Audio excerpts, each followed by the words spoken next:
The rain had been hammering against the cracked window panes of St. Jude's orphanage for 3 days straight, a relentless gray rhythm that matched the feeling in Julian's chest.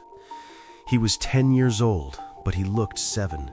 His skin was the color of old parchment, and his breath rattled in his lungs like dry leaves scraping together. While the other children were downstairs, buzzing with the frantic energy of presentation day, Julian sat on the edge of his cot, trying to steady his breathing. He knew what today meant. The matron, Mrs. Gable, had been fussing over the boys since dawn, combing hair that refused to lay flat and scrubbing faces until they were raw. She had come to Julian last, her eyes filled with that familiar mix of pity and exhaustion. She had buttoned his shirt all the way to the top to hide the hollows of his collarbones, telling him to stand tall and try not to cough. But Julian knew the truth. In a place like this, silence was an asset and strength was currency. He had neither. Down in the main hall, the heavy oak doors groaned open. The sound signaled the arrival of the Sterlings. Everyone knew about the Sterlings. They were old money, the kind of family that owned half the city's real estate and whose name was carved into the marble of the local library. They were looking for a son. Not a baby, but a boy old enough to be molded, yet young enough to be shaped into an heir. Julian made his way down the stairs, gripping the banister with white-knuckled force. When he entered the lineup, he saw them. Mr. Sterling was a towering figure in a charcoal wool coat that probably cost more than the orphanage's yearly food budget. Beside him stood his wife, a woman of sharp angles and ice-blue eyes, clutching a designer handbag as if she were afraid the air in the room might contaminate it. They moved down the line of boys like customers inspecting livestock. Mr. Sterling would ask a question about grades or sports, and the boys would puff out their chests, desperate to be the chosen one. Julian watched as they got closer. He felt a tickle in his throat, a sharp, burning warning. He swallowed hard, willing it away, digging his nick fingernails into his palms. Not now, he thought. Please, not now. When the couple finally stopped in front of him, Mrs. Sterling's nose wrinkled slightly. She looked him up and down, her gaze lingering on his trembling hands and the dark circles under his eyes. "And this one?" Mr. Sterling asked, his voice booming and authoritative. "He looks delicate." Mrs. Gable stepped forward quickly, a nervous smile plastered on her face. She tried to sell Julian's potential, explaining that Julian was incredibly bright, that he read at a high school level, and that he had a gentle spirit. She mentioned that he was currently recovering from a bout of bronchitis, implying it was temporary. Mr. Sterling squatted down, bringing his face level with Julian. For a second, Julian saw a flicker of curiosity in the man's eyes. He saw a chance. Julian opened his mouth to speak, to say that he was strong, that he would work harder than anyone else. But before the words could form, his lungs betrayed him. A violent, wet cough erupted from his chest. He tried to stifle it, covering his mouth with his hands, but his small body shook with the force of it. He doubled over, gasping for air, the sound echoing in the silent hall. Mrs. Sterling took a step back, pulling her coat tighter around herself, as if shielding herself from a contagion. Mr. Sterling stood up slowly, wiping his hands on a handkerchief he produced from his pocket, though he hadn't touched anything. The curiosity in his eyes was gone, replaced with a cold, calculating assessment. He turned to the matron and spoke clearly, not bothering to lower his voice. He said that they were looking for a son, not a project. He told her that raising a child was an investment of time and resources, and frankly, this boy looked like a bad investment. He called him broken goods. Julian, still gasping for air, looked up through watery eyes. He saw the finality in the man's posture. He saw the way Mrs. Sterling looked at the exit, ready to leave the discomfort behind. They didn't see a human being in pain. They saw a defective product on a shelf. Without another word to the boy, they moved on to the next child, a sturdy, red-cheeked boy named Marcus, who played soccer. As the Sterlings walked away, laughing at something Marcus said, Julian remained bent over, the taste of iron in his mouth. The rejection wasn't just a no, it was a confirmation of his deepest fear, that his illness made him unworthy of love. The night after the Sterlings left with Marcus, the orphanage felt colder than usual. The other boys were asleep, their breathing steady and rhythmic, a sound that always sparked a pang of jealousy in Julian. He lay awake, staring at the ceiling, where water stains formed shapes of continents he would likely never visit. The words Mr. Sterling had used played on a loop in his mind. Bad investment, broken goods. Most children would have cried. Julian wanted to, but the tears felt stuck behind a dam of anger that had built up over the last few hours. He realized then that tears were for people who expected comfort, and he no longer expected anything from anyone. Around midnight, unable to sleep, Julian crept out of the dormitory and made his way to the small, dusty room that served as the orphanage's library. It was mostly filled with donated romance novels and water-damaged encyclopedias, but it was the only place where he felt safe. He sat on the floor, the moonlight filtering through the window, illuminating the dust motes dancing in the air. He wasn't looking for a story to escape into. He was looking for answers. He pulled a heavy hardcover book from the bottom shelf. It was an outdated medical textbook donated by a retired doctor years ago. The spine was cracked and it smelled of mildew. Julian opened it to a diagram of the human respiratory system. He traced the lines of the lungs with his thin finger. He looked at the words, bronchi, alveoli, diaphragm. For the first time, the monster in his chest had a name, it had a structure. It wasn't just a curse, it was biology. And biology, he realized, was a puzzle. "You're up late," a voice rasped from the doorway. Julian jumped, nearly dropping the heavy book. It was Mrs. Gable. She was wearing her nightgown and a thick shawl, holding a candle that cast long shadows across her tired face. She didn't look angry. She walked over and sat on the floor beside him, her joints popping with the movement. She looked at the diagram on the page and then at Julian. She told him that she was sorry about what happened today. She said that Mr. Sterling was a rich man, but that didn't make him a smart one. She reached out and brushed the hair from Julian's forehead, her hand rough but warm.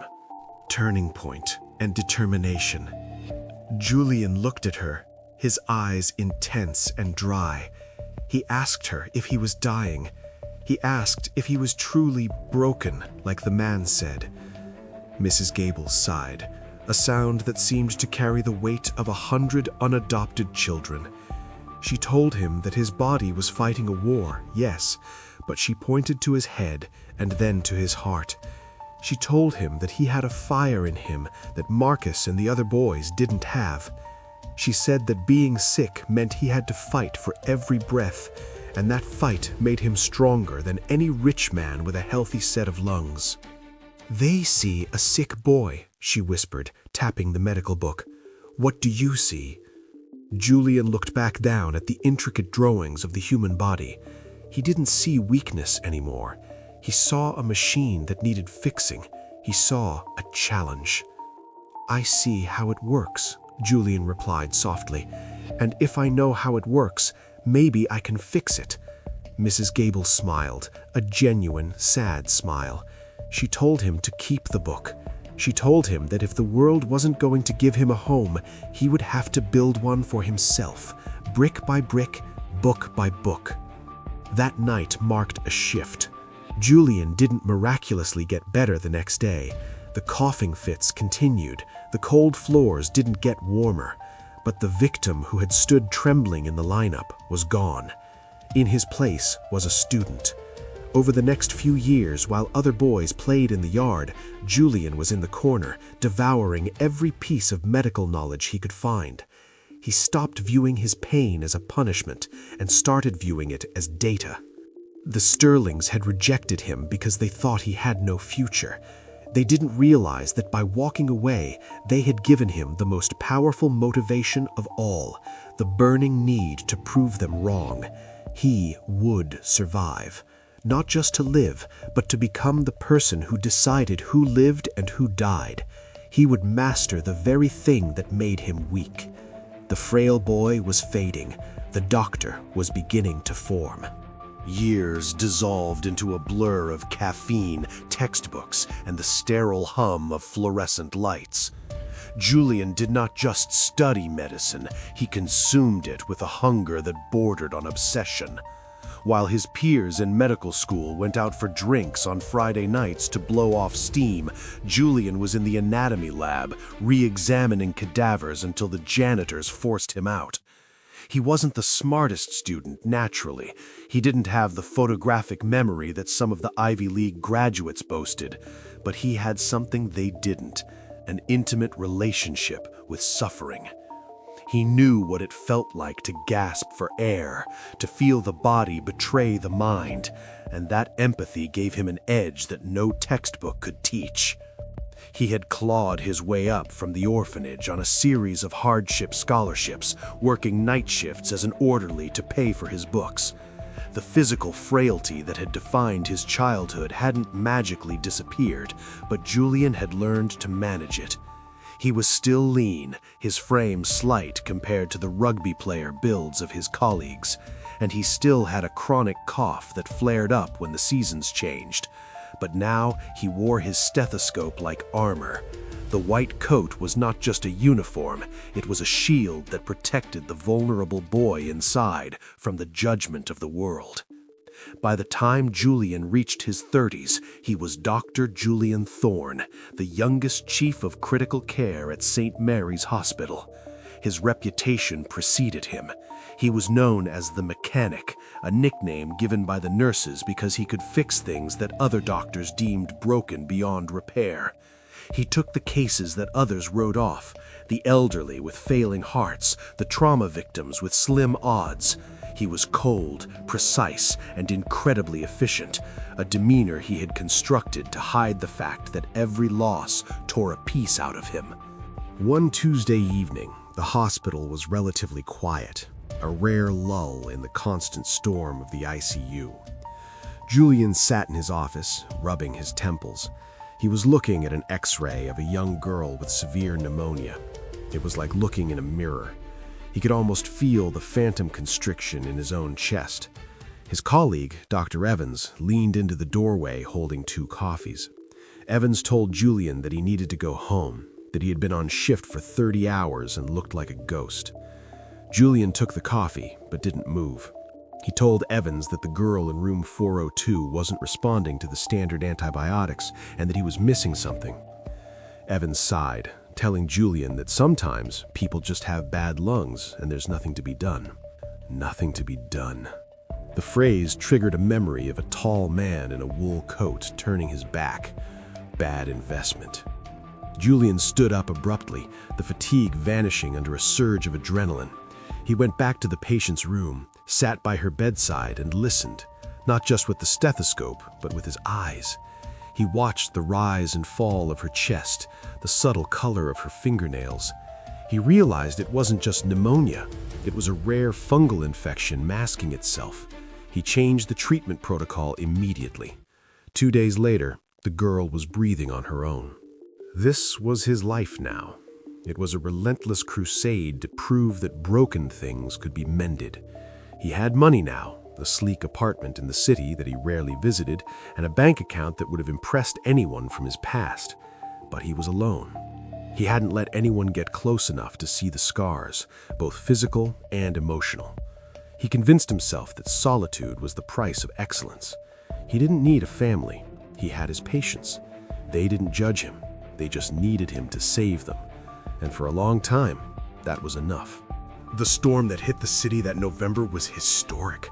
Rain lashed against the glass walls of the emergency room waiting area, turning the outside world into a blurred watercolor of gray and black. Inside, it was controlled chaos.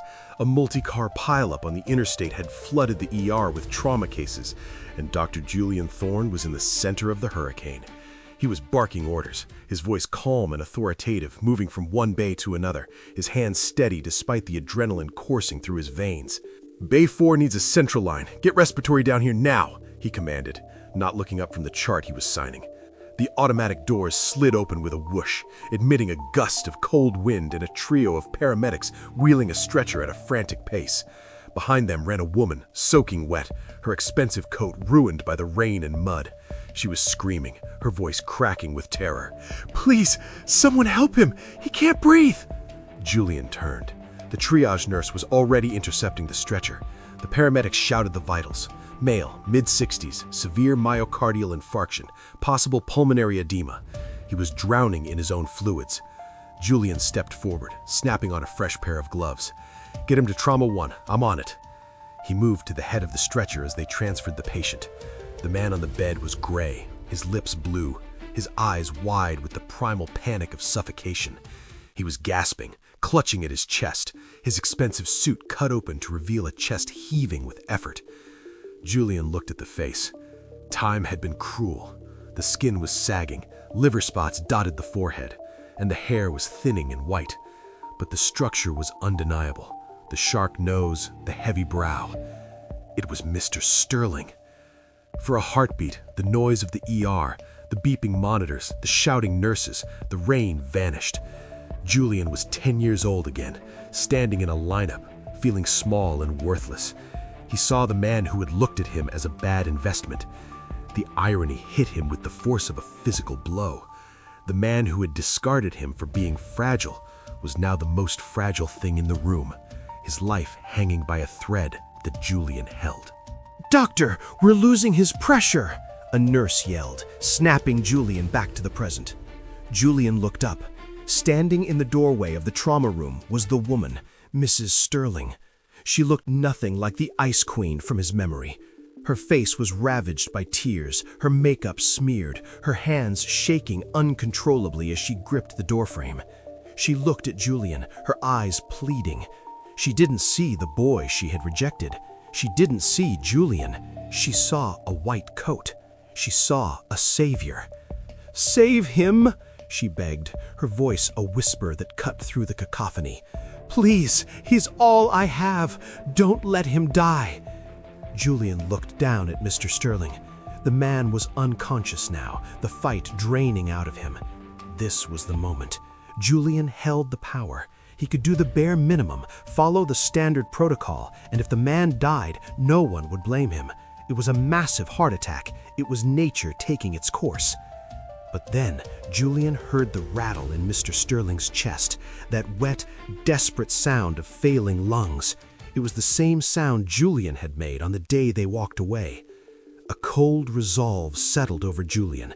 He wasn't that boy anymore. He was a doctor, and in his hospital, nobody died because they were a bad investment. "Intubation kit now," Julian ordered, his voice sharper than a scalpel. "He's in full respiratory arrest.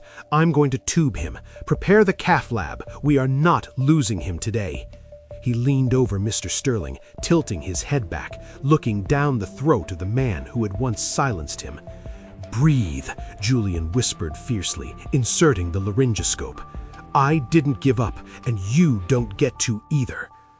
As the machine took over Mr. Sterling's breathing and his vitals stabilized, Julian stepped back, stripping off his gloves. He looked at Mrs. Sterling. She was sobbing with relief, slumping against the wall. She had no idea that the hands that had just pulled her husband back from the abyss belonged to the child she had once deemed unworthy of holding them. The storm outside had subsided into a steady, rhythmic drizzle, but the atmosphere inside the private waiting room was heavy with a different kind of pressure.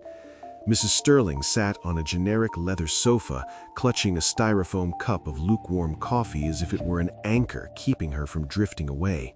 She looked older than she had just hours ago.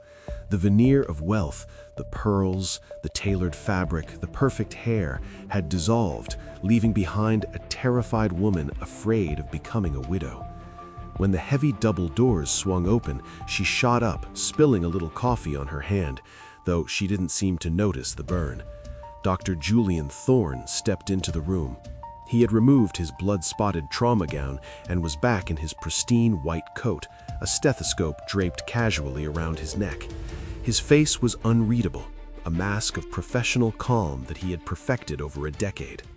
"He is stable," Julian said, his voice even. "The stent was successful. We managed to clear the blockage and drain the fluid from his lungs. He's in the ICU now, sedated, but the prognosis is good. He's going to live." Mrs. Sterling let out a sob that sounded like a laugh, collapsing back onto the sofa. She covered her face with her hands, her shoulders shaking. She told him that he was a miracle worker. She said that she had watched the other doctors panic, but not him. She looked up at him with eyes full of reverence, the kind of look usually reserved for saints. She told him that they had substantial means and that they wanted to donate a wing to the hospital or start a foundation in his name. She insisted that there must be some way to repay the man who gave her husband back his life. Julian watched her, feeling a strange hollowness in his chest. This was the moment he had fantasized about as a bitter teenager, the moment the people who rejected him would have to acknowledge his worth. But now that it was here, it didn't feel like triumph. It felt tragic. They were just people, flawed, scared, superficial people. He took a step closer, crossing the invisible line between doctor and patient family. He looked down at her and asked quietly if she truly didn't recognize him. Mrs. Sterling blinked, confused. She squinted, studying his face, searching for a memory of a cocktail party or a gala. She shook her head, apologizing, saying that she meets so many people, but she was sure she would remember such a brilliant young doctor. Julian offered a small, dry smile. It didn't reach his eyes. He told her to think back 20 years, to a rainy day at St. Jude's orphanage. He reminded her of a lineup of boys in the main hall. He described the smell of damp wool and floor wax. He told her about a boy who coughed so hard he fell to his knees. Mrs. Sterling's face went pale. Her mouth opened slightly, but no sound came out. The realization hit her in slow motion. She looked at the sharp angles of his face, the dark intensity of his eyes, features she had once dismissed as signs of illness. "You called him a bad investment," Julian said, his voice dropping to a whisper that echoed loudly in the small room. "You said he was broken goods, too expensive to fix." Mrs. Sterling stood up, her hand flying to her mouth. Horror washed over her features, not horror at him, but horror at herself. She stammered, trying to find words, but there were none. The boy they had left to rot in the system was the only reason her husband was breathing in the next room. The irony was suffocating. "I am Dr. Julian Thorne," he said, reclaiming the name he had built for himself, "and I'm glad I could save your investment today." He didn't wait for her to apologize. He didn't want her tears. He turned on his heel and walked out, leaving her standing alone in the silence, crushed by the weight of a debt that money could never repay. 3 days later, the sun was finally breaking through the clouds, casting long beams of light across the sterilized floor of the ICU. Mr. Sterling was sitting up, propped by pillows, looking frail and diminished. The tubes were gone, replaced by a simple nasal cannula. He was alive, but the arrogance that had defined his posture years ago had been surgically removed by his brush with death. Mrs. Sterling sat by his bedside, holding his hand. She had told him. Julian could tell the moment he walked into the room. The air was thick with an awkward, heavy shame. When Julian entered to check the charts, Mr. Sterling couldn't meet his eyes. The titan of industry, the man who owned half the city, looked like a chastised schoolboy. Julian moved through the routine efficiently. He checked the monitors, listened to the heart, and adjusted the medication drip. He treated Mr. Sterling with the same precise care he would give to a homeless man or a senator. That was his victory. He didn't withhold care, he gave it freely, proving he was better than they had ever been. Finally, Mr. Sterling cleared his throat. His voice was raspy, weak. He looked at Julian and said that his wife had told him everything. He said he remembered the day at the orphanage. He admitted that they were looking for perfection and they were blind. He said they were sorry. Julian paused, closing the metal chart with a soft click. He looked at the couple. He saw them for what they were, not monsters, but people driven by fear and convenience. They had wanted an easy life, an easy son. They hadn't understood that character is forged in the fire, not found in a catalog. Julian looked Mr. Sterling in the eye and spoke calmly. He told them that he didn't want their apology. He explained that their rejection was the best thing that ever happened to him. He said that if they had adopted him, he would have grown up soft. He would have been a rich man's son, protected from the world, given everything he wanted. He told them that by leaving him behind, they forced him to fight. They forced him to understand pain, and that understanding made him the doctor who could save a life when the easy answers failed. "You didn't break me," Julian said, a genuine, peaceful smile finally touching his lips. "You made me." He placed a hand on Mr. Sterling's shoulder, a gesture of forgiveness, not submission. He told Mr. Sterling to take care of his heart because it was the only one he had. Julian walked out of the room, leaving the door open. He walked down the long, white corridor of the hospital. Nurses nodded to him as he passed. The intercom called for Dr. Thorne in the pediatric ward. There was a child there with a difficult case, a puzzle that no one else could solve. He didn't look back at the wealthy couple in the private room. He didn't need their validation anymore. He had found his place. He had built his home not in a mansion, but in the purpose he found every day. The sick boy from the orphanage was gone, healed by the very life he had carved out for himself. Julian checked his watch, picked up his pace, and went to work.